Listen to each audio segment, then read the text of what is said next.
Kompas Update dipersembahkan. Anda menyaksikan Kompas Update pukul 19 waktu Indonesia Barat. Petugas gabungan Puspom TNI menggelar razia kendaraan dinas TNI yang digunakan tak sesuai dengan ketentuan. Sejumlah mobil TNI kena tilang. Satu persatu kendaraan dinas TNI yang melintas di ruas Jalan Raya Ahmad Yani, Cempaka Putih, Jakarta Pusat diberhentikan petugas. Dalam razia kali ini sejumlah kendaraan dinas TNI yang digunakan tak sesuai dengan ketentuan langsung dilakukan penindakan. Mereka dikenakan sanksi tilang oleh polisi militer kesatuannya masing-masing.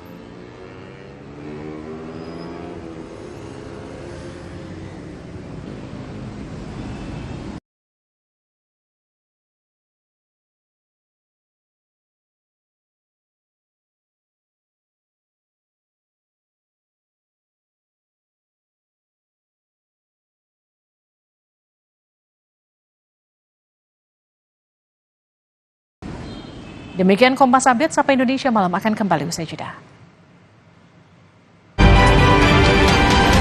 Kompas Update dipersembahkan oleh